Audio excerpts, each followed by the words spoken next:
Já estamos de volta com Hora Geral nessa manhã de segunda-feira e agora é hora de saber um pouco mais de esporte. Vamos lá?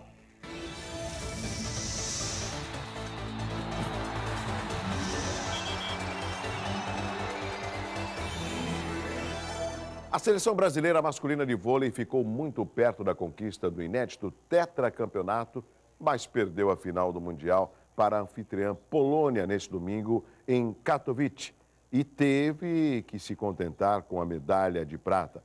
A vitória polonesa na decisão do título foi por 3-1, fazendo enorme festa com a sua fanática torcida.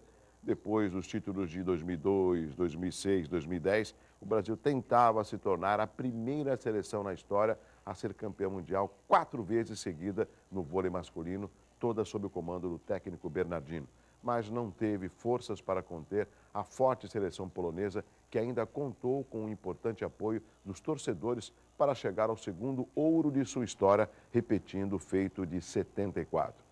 Bom, a nossa convidada aqui no estúdio, a cientista política e também professora universitária, a Olívia Pérez. Muito obrigado pela sua presença. Tudo bem, Olívia? Bom dia. Tudo bem, Douglas. Bom dia. Bom dia a todos aqueles que nos assistem também. A gente já estava aguardando a sua presença aqui no Hora Geral para poder, com o seu entendimento, seu conhecimento de política, ajudar os nossos telespectadores. E eu tenho a certeza que uma das perguntas que mais se impõe no momento é o grande número, o grande índice de indecisos, num momento em que, através da escolha desses representantes, nós podemos ter um Brasil melhor, pelo menos eu penso assim.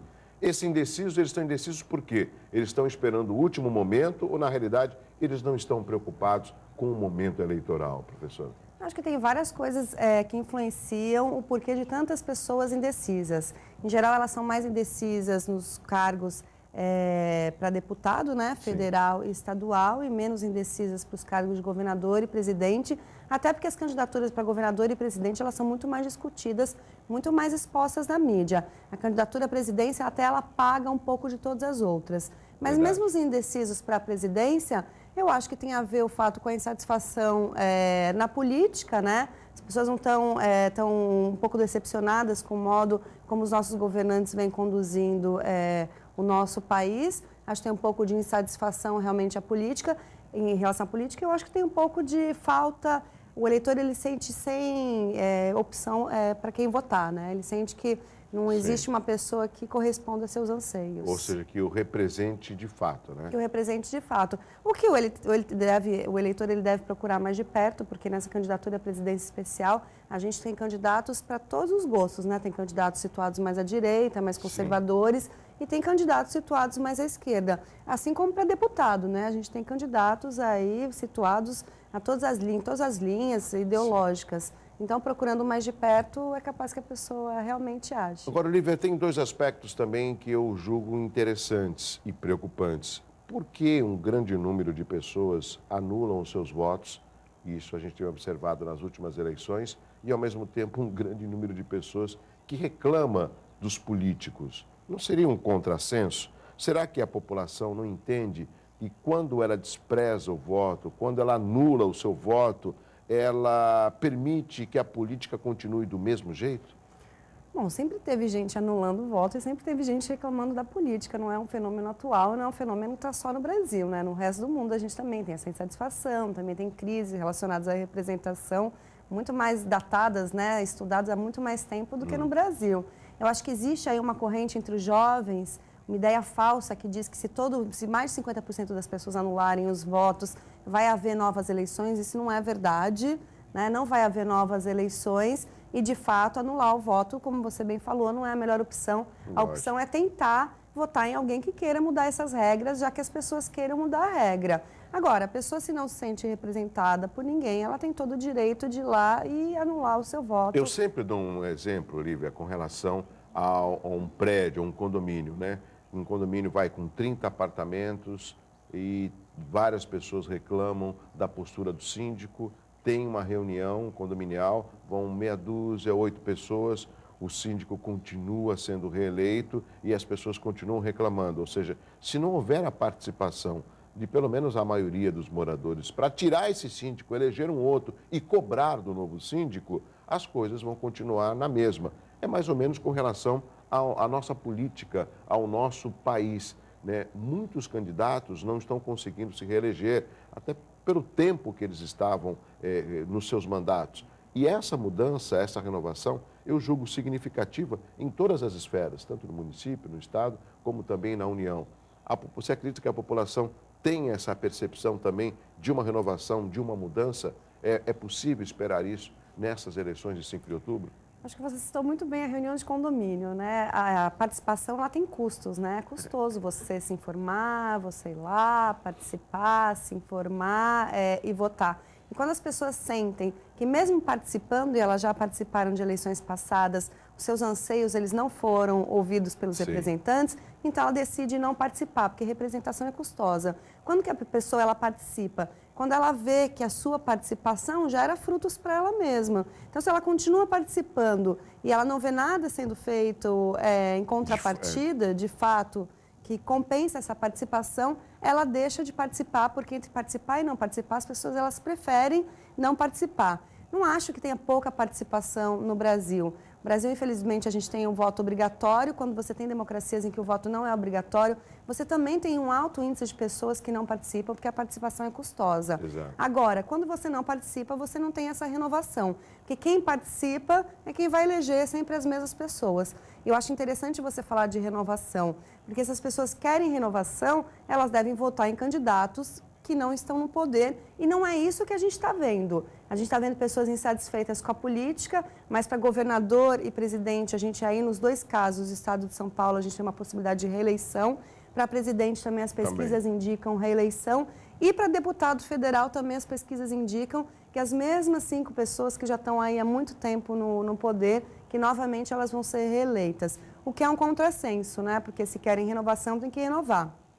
Agora, para renovar, você tem um custo aí de buscar o seu candidato, alguém que tenha mais a ver com o que você espera. Isso é custoso. É custoso, como tudo na vida, não é tão fácil.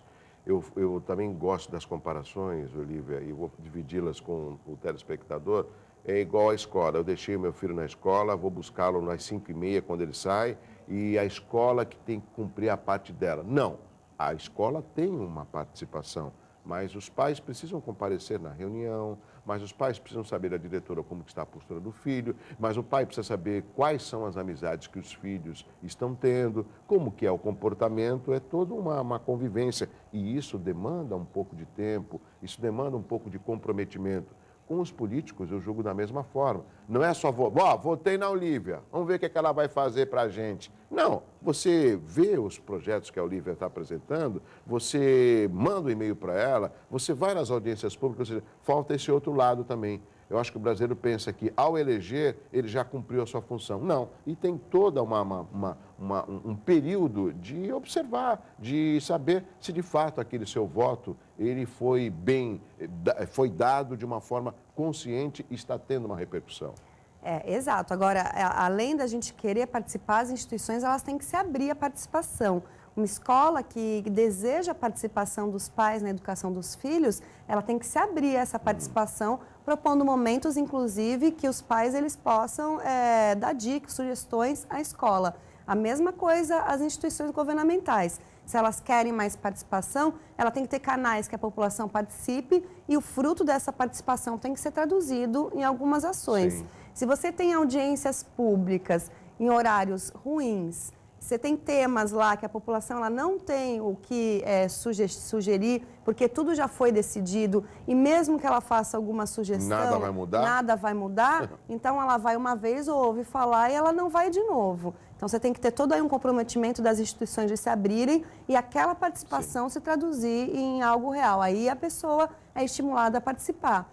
Quando ela percebe que a participação gera frutos para ela, aí sim ela participa. Concordo. O que a gente tem no Brasil é um mecanismo que prevê a participação só na hora do voto. A gente tem constitucionalmente lá mecanismos como plebiscito, referendo, a iniciativa popular de lei, mas os próprios órgãos públicos eles se abrem pouco para essas outras formas de participação. Perfeitamente, eu concordo com a minha amiga Olívia Pérez. Agora, eu pedi para que o Marcão deixasse o print do Jornal da Orla, só por causa dessa pesquisa no final de semana, vou aproveitar a nossa convidada e vou fazer algumas perguntas. Tem como colocar aqui o print do Jornal da Orla, Marcão? para a gente mostrar a pesquisa que o Jornal da Orla apresentou no seu jornal nesse final de semana, fazendo um levantamento com relação uma pesquisa em Santos e avaliou o governo municipal, o governo estadual e o governo federal. Então, o governo municipal teve 52,1% de aprovação, o governo estadual com 50% e o federal com 55,4%. Levantamento da empresa Unidade de Pesquisa revela as avaliações que o eleitor santista faz dos governantes do prefeito Paulo Alexandre, do governador Geraldo Alckmin e da presidente Dilma Rousseff, né? Agora, esses números, Olívia, você acredita que esses números, eles facilitam? Vamos pegar aqui no município de Santos, onde o prefeito Paulo Alexandre não é candidato. O fato dele ter essa avaliação de 52,1%, eu diria uma avaliação boa, né? Metade dos avaliados acham que ele faz uma boa administração, ele consegue, através desse índice, é o termo que vem na minha cabeça, divulgar, vender os seus candidatos, tanto à Câmara Federal como estadual, e ao governo e à presidência? Ele consegue, sem dúvida, né? Você vê uma aprovação alta, né, ao prefeito Paulo Alexandre, por isso que é comum ver nas propagandas aí, nas fotos dos candidatos a deputado estadual e a federal se colar a imagem do Paulo Alexandre, assim como a imagem do Alckmin, sim, que é um candidato bem avaliado. E você tem candidatos aí em São Paulo que, mesmo que participem, de que sejam filiados a partidos políticos coligados com o PT, eles evitam até de aparecer com a Dilma, porque ela tem uma alta rejeição no estado de São Paulo. Então, sem dúvida, todo candidato ele pesquisa antes com quem que ele vai aparecer junto nas fotos ou não. E há, sim, toda uma experiência aí dos candidatos se colarem aos mais bem avaliados. Aproveitando essa pesquisa do Jornal da Orla, uma outra pergunta, nós temos perguntas também pelo 3041-6777. Olívia, você acredita num aumento da nossa representatividade na Assembleia Legislativa e também na Câmara Federal, com relação à eleição de 5 de outubro?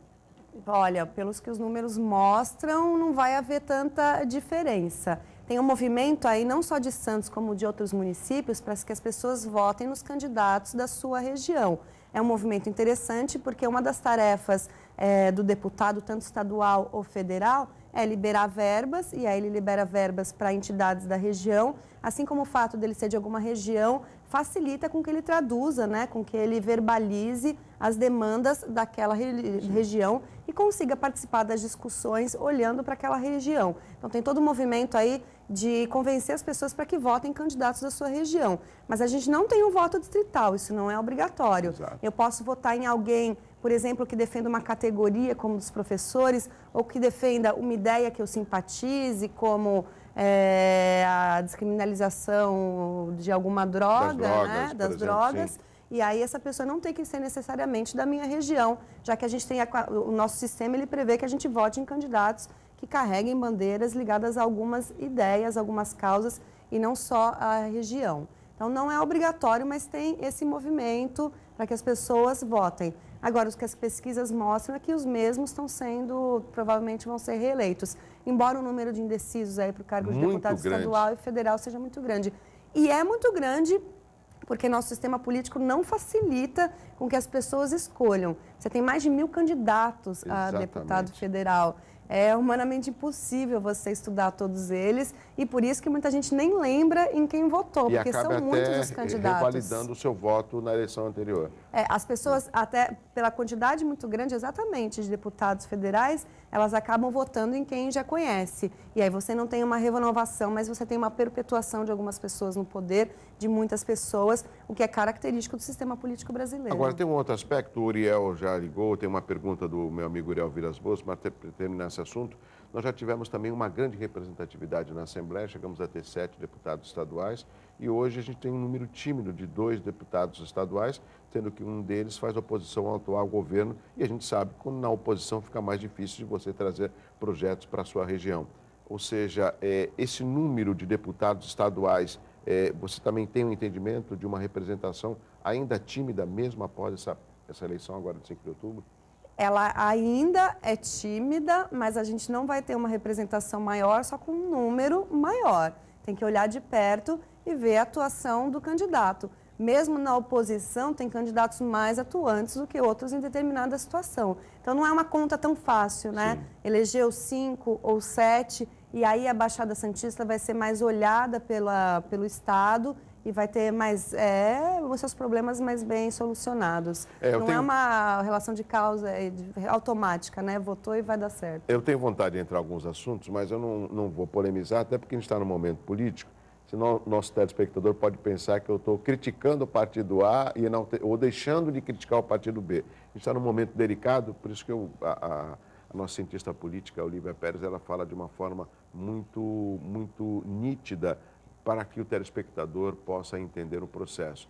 Mas a minha preocupação maior, quanto morador aqui da cidade de Santos, é que muitos dos nossos projetos aqui, eu sempre falei isso, eles se arrastam e não saem do papel. E a gente já teve muitos representantes ligados ao governo federal e nada mudou, nada melhorou. Então, talvez resta a nós uma expectativa de que pelo menos os representantes que vêm aqui buscar votos e não são da região, que possam também ter esse olhar do mesmo jeito, né, quanto aqueles que são aqui da região. Eu tenho muita preocupação com a região metropolitana da Baixada Santista. Que adianta ter um maior porto da América Latina, que adianta ter uma proximidade com a capital, mas nós temos gargalos que se perpetuam aqui na nossa região, né? Talvez, com essa eleição, isso possa melhorar. Não sei se a Olívia tem essa perspectiva tão positiva quanto eu relatei. Olha, eu espero que melhore, né? A gente é sempre positiva, a gente sempre espera que melhore, mas você falou bem, não é necessariamente pelo fato dele ter vindo dessa região, né, que ele vai atuar em prol dessa região. Ele pode ter ligação com outras regiões, mas também olhar para a Baixada Santista, até porque a gente está sempre aparecendo nos noticiários em relação aos nossos gargalos. Acho que todo mundo tem uma responsabilidade conjunta aí na hora de tentar resolver os problemas daqui. O Uriel Vilas Boas, ele que também é jornalista, foi vereadora, um amigo, participa sempre da programação da Santa Cecília TV, faz uma pergunta: como que a senhora explica a atuação do governo Alckmin na nossa região, quando temos sérios problemas de saúde, educação, segurança pública e obras não acabadas? Olha, beijo para o Uriel, né? O Uriel é meu colega. Ele participa uma graça, sempre. Um defensor da participação, de um mecanismo atuante. Que eu também acredito muito. Acho que o Uriel aponta aspectos muito interessantes. Primeiro, a gente tem um problema grave de falta de segurança, né, de insegurança, ou mesmo críticas à atuação da Polícia Militar, e a gente não sabe muito bem a quem recorrer, né? É interessante a gente saber que alguns problemas nossos são de competência do governo do Estado, outro do governo federal e outra do governo municipal.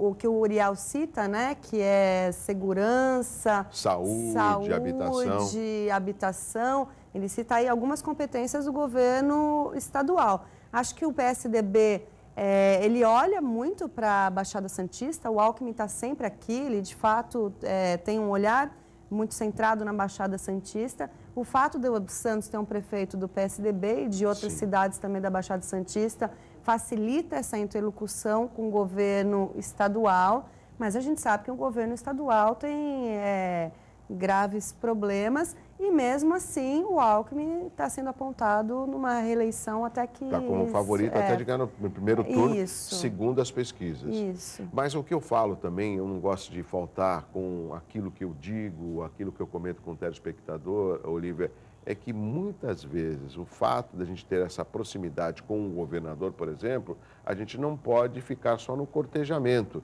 e sim também na cobrança de apresentar projetos. A gente tem, por exemplo, eu sou um crítico da Operação Verão, que a gente sempre fica dependendo dos policiais do interior para ajudar aqui no verão, e não é em todo o verão, é numa parte do verão.